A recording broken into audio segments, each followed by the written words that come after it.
Kenali, nama Taruna Remaja Pradana Baradita, nomor Taruna 1801-0531, Prodi Manajemen Keselamatan Transportasi Jalan, kelas B. Baik, di sini saya akan membahas mengenai tugas yang diberikan oleh dosen mata kuliah Transportasi B3. Nah, mungkin teman-teman sendiri asing dengan apa itu transportasi B3. Mari belajar bersama saya. Saya akan coba menerangkan apa itu transport. Baik, lalu apa itu B3? B3 merupakan sebuah singkatan, yaitu barang, berbahaya, dan beracun. Jadi, kalau kita lihat di sini, transportasi B3 merupakan transportasi yang mengangkut barang berbahaya dan beracun. Lalu apa itu barang berbahaya dan beracun? Lah, barang-barang berbahaya dan beracun itu adalah barang-barang yang dapat melepaskan bahaya terhadap kesehatan, keselamatan, properti, dan lingkungan hidup. Dan namanya itu telah disepakati dan dibukukan atau dicatat dalam ketentuan United National Recommendation of the Transport of Dangerous Goods, masuk ke dalam salah satu atau lebih dari 9 klasifikasi barang berbahaya tertentu. Nah, di sini itu sudah ada di dalam dibukukan, yaitu berupa ADR 2019. Nah, sebelum mengenal lebih jauh mengenai barang berbahaya, coba kita sedikit mengenalkan istilah dalam pengangkutan barang berbahaya. Jadi di dalam barang-barang di dalam transportasi B3 itu terdapat beberapa istilah yang harus kita pahami sebelum kita mengerti lebih dalam mengenai B3 itu. Baik, yang pertama itu auto ignite point atau titik nyala. Titik nyala sendiri itu maksudnya itu suhu minimal zat cair untuk menghasilkan nyala api sendiri. Jadi itu ketika tidak ada sebuah api, namun di dalam zat cair itu bisa menyala sendiri gitu dengan adanya panas dari zat cair tersebut, dan tentunya ada udara. Lah, kemudian yang kedua itu boiling point atau titik didih. Seperti kita ketahui, titik didih itu zat di mana zat cair itu berubah menjadi uap. Mungkin itu mudah ya. Kemudian yang ketiga yaitu exploding limit atau batas terjadinya ledakan. Jadi ada beberapa batas, yaitu atau volume uap dan konsentrasi udara pada suatu zat yang mudah menyala. Jadi kalau volume volume dan konsentrasinya itu mendekati batas, maka zat tersebut mudah meledak. Kemudian yang keempat yaitu flash point atau titik nyala. Titik nyala yaitu titik nyala suhu terendah di mana suatu zat cair mempunyai cukup kuat untuk menjadi nyala udara.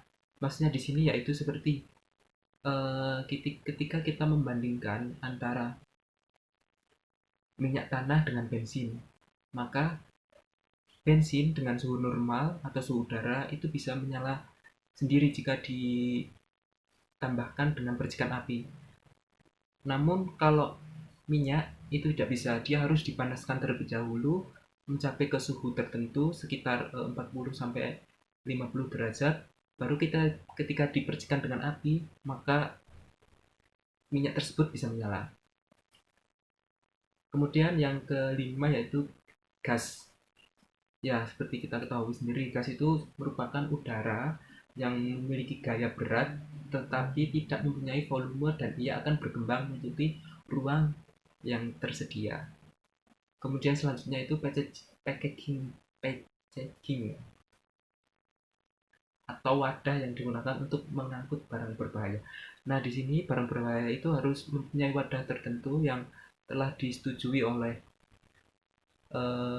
di dalam ADR tersebut, sehingga itu tidak dapat membahayakan, atau zat yang di dalamnya itu tidak membahayakan sekitar, lingkungan sekitar gitu. Kemudian PSN. PSN itu singkatan dari Proper Shipping Name. Nah, PSN itu adalah nama barang berbahaya yang digunakan untuk pengiriman barang berbahaya. PSN sudah ditulis dalam daftar barang berbahaya pada ADR tersebut.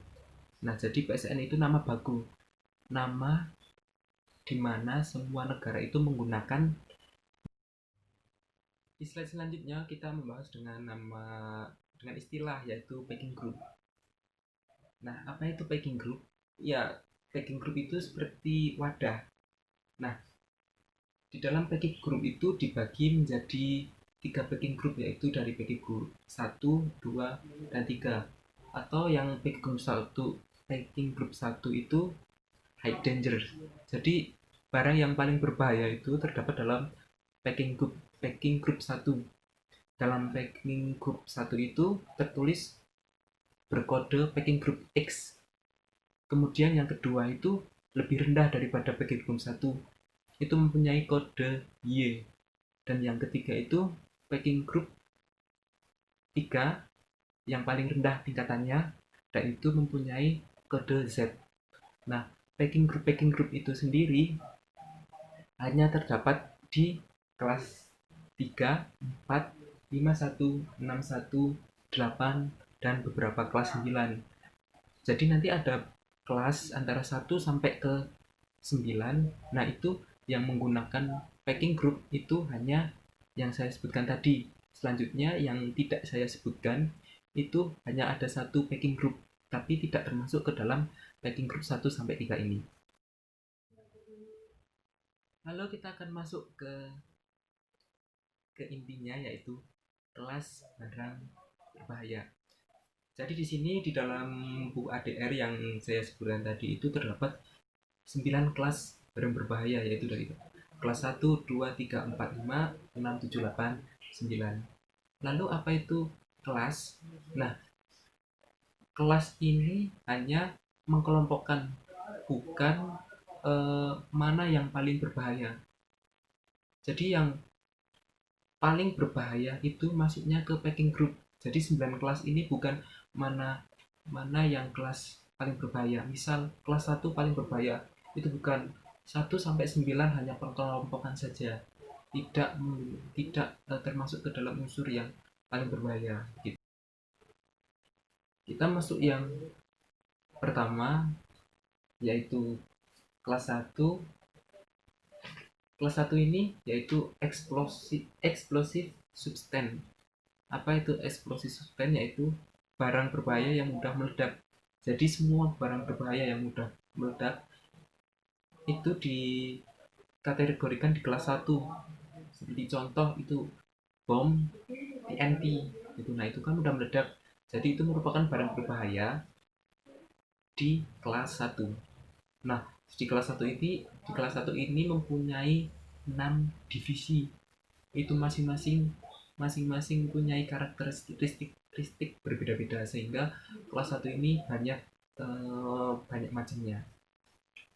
Seperti eh, barang yang mudah meledak, potensi mengeluarkan asap, potensi mengeluarkan cahaya, itu termasuk dalam kelas 1 ini. Nah, untuk yang kedua yaitu gas. Kelas yang kedua itu gas. Semua gas yang beracun, flammable atau mudah terbakar, terus eh, dapat membahayakan lingkungan atau kesehatan, itu masuk ke kelas 2. Yaitu semua gas-gas ya.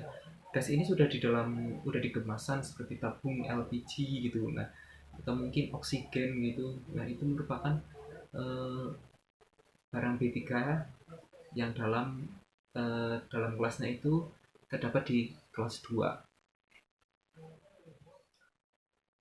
Kemudian yang ketiga itu flammable liquid atau cairan yang mudah terbakar. Nah, mudahnya itu seperti bensin, BBM, terus minyak bumi, itu merupakan cairan yang mudah terbakar. Nah, bagaimana kita mengategorikan sebuah cairan itu ke dalam kelas ketiga ini, yaitu ketika flash point atau titik nyala itu kurang dari 60 derajat, itu sudah dimasukkan ke dalam barang berbahaya kelas 3. Jadi misal gini, kalau air dalam suhu 60 itu jika dinyalakan dengan api dia bisa menyala, maka air sudah dikategorikan ke dalam barang berbahaya kelas 3. Nah itu seperti bensin dan minyak tanah itu. Yang mudah kita ketahui, mudah kita jumpai kan bensin, BBM lah. Lah itu BBM kan di dalam tangki, seperti tangki Pertamina itu terdapat seperti logo. Nah itu yang namanya kan. Selanjutnya kita ke kelas 4. Kelas 4 yaitu flammable solid atau padatan yang mudah terbakar. Flammable solid itu terdiri dari 3 divisi, yaitu padatan yang mudah terbakar, zat yang dapat terbakar dengan spontan, kemudian zat yang jika kontak dengan air akan mengeluarkan gas yang mudah terbakar. Nah, semua itu memiliki beberapa kriteria-kriteria yang terdapat di dalam kelas divisi 1 sampai kelas 4, divisi 1 sampai 3 yang saya sebutkan tadi. Di dalam kelas 3 ini juga terdapat packaging 1 sampai 3, yaitu seperti packaging 1 itu ketika zat padat ini jika ditambahkan dengan 10 liter dia akan menguap kurang dari 1 menit, itu di packaging 1. Kemudian di packaging 2 itu ketika 20 liter dia akan habis selama 1 jam. Kemudian yang ketiga itu 1 liter itu akan habis selama 1 jam. Nah, selanjutnya yang kelima yaitu kelas 5 yaitu oksidator peroksida. Oksidator peroksida ini terdapat 2 divisi, yaitu zat pengoksidasi dan zat peroksida organik. Apa itu? Zat oksidator yaitu zat yang terlibat dalam suatu proses pembakaran, tapi dia tidak memicu pembakaran. Jadi gini, zat yang oksidator itu dia menghasilkan oksigen.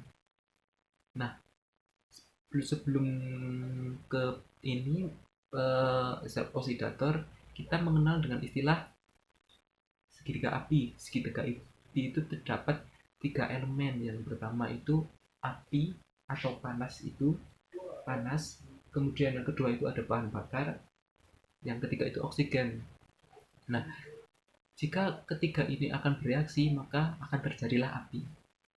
Nah, zat oksidator ini merupakan zat yang bisa menambahkan oksigen ke dalam api. Jadi nyala api yang dihasilkan jika ditambahkan dengan oksidator itu lebih panas dan lebih besar. Nah, ini kan juga sangat berbahaya jika suatu barang ini dapat bereaksi dengan api. Kemudian divisi yang kedua yaitu peroksida organik. Peroksida organik itu senyawa yang memiliki bivalen reaksi kimia oksigen sehingga mudah reaksi.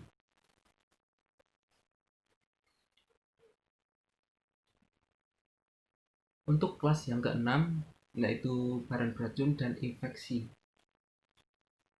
Nah, apa itu barang yang beracun atau toksik?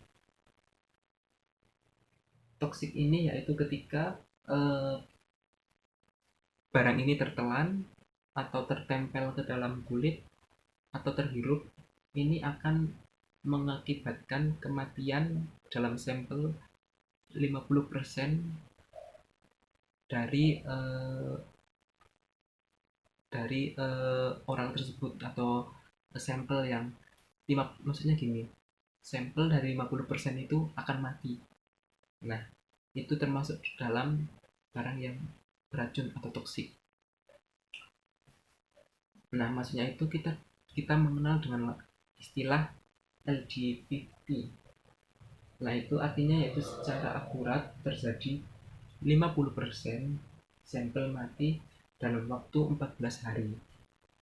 Itu jika jika jika makhluk itu mengalami atau menghirup, menelan atau tertempel dari zat berbahaya itu sebesar 1 miligram per 1 kilogram.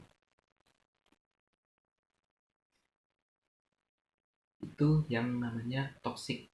Kemudian di kelas 6 itu terdapat divisi yang kedua, yaitu zat infeksi atau infeksius. Infeksius itu seperti barang itu terdapat patogen atau virus, bakteri, jamur. Biasanya barang-barang ini terdapat di rumah sakit. Selanjutnya yang ketujuh yaitu radioaktif.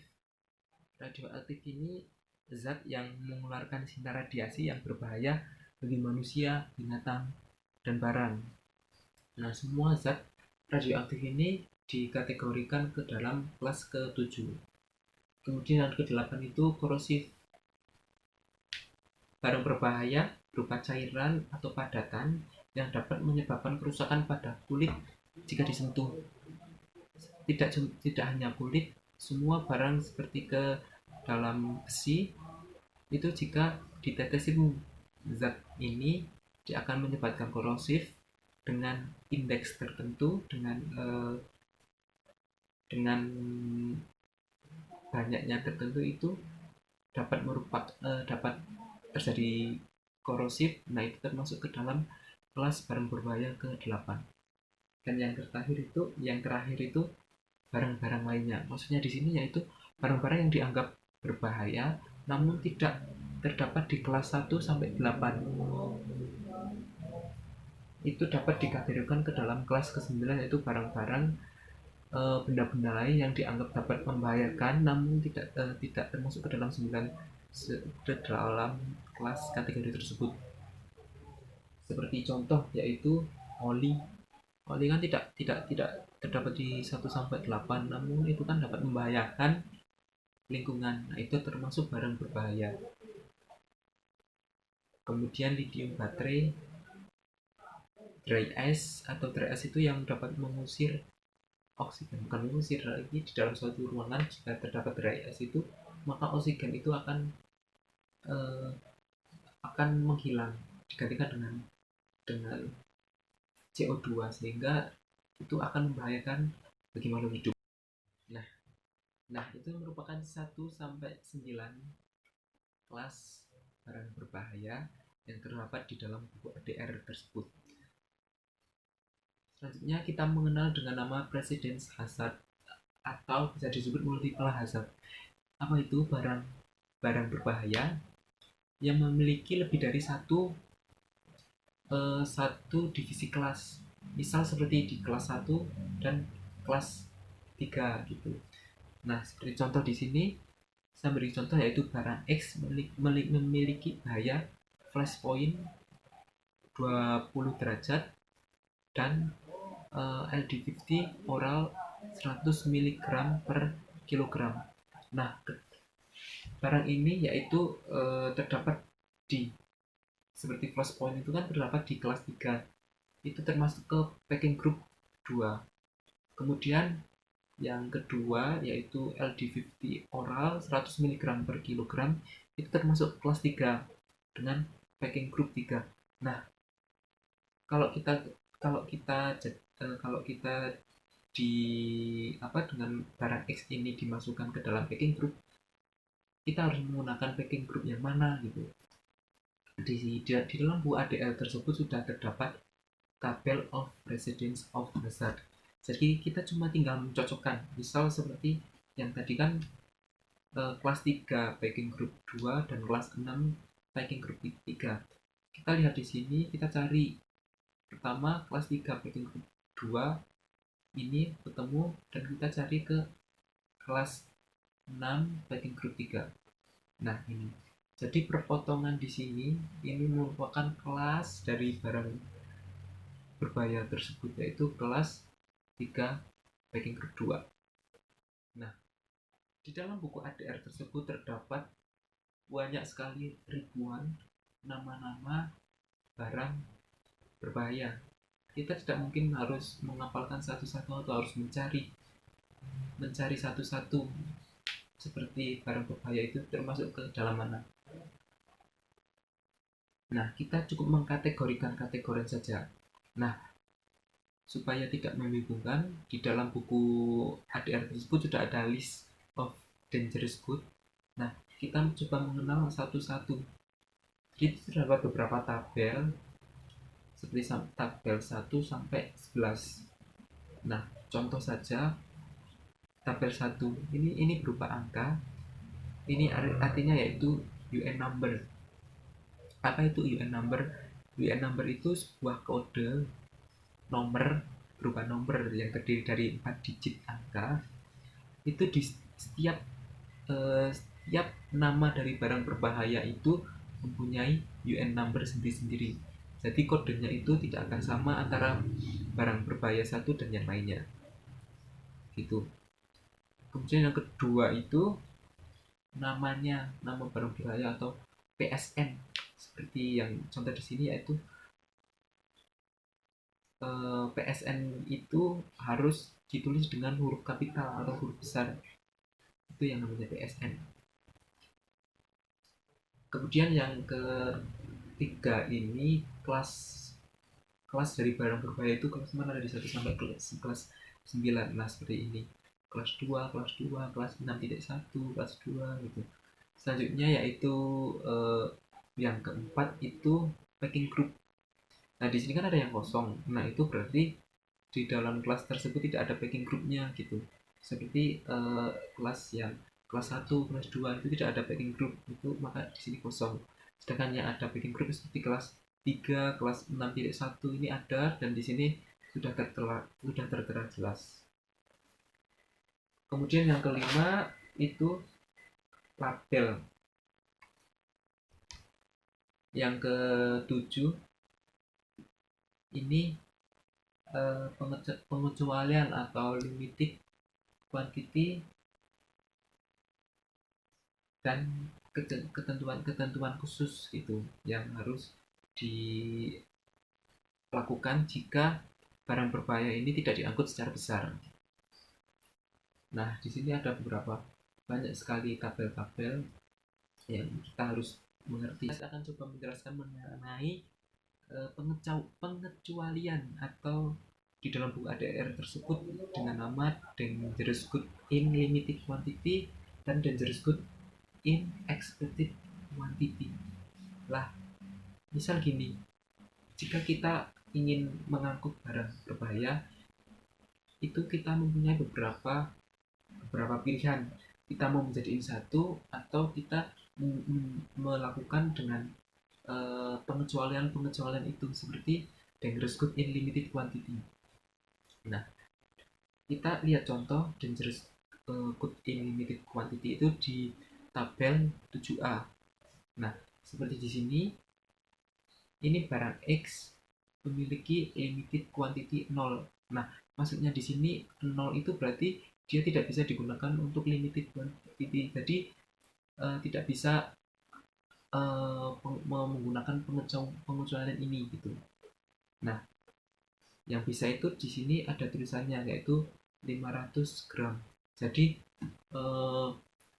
barang berbahaya ini dapat dimasukkan ke dalam sebuah wadah yang belum diuji dengan maksimal 500 gram. Jadi barang packing grupnya itu belum diuji dan belum terdapat di ADR ini.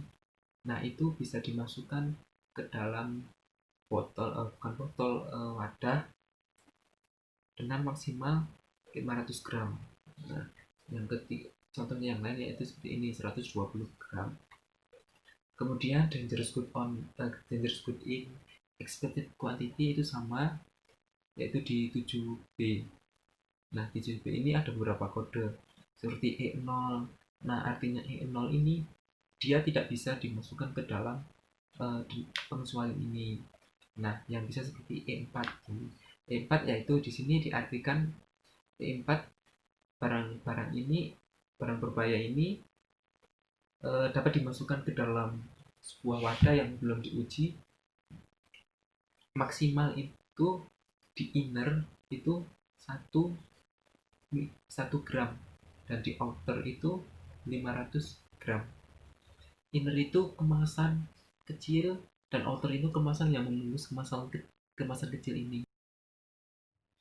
Baik, itu sedikit ilmu yang dapat saya berikan. Semoga ilmu itu bermanfaat.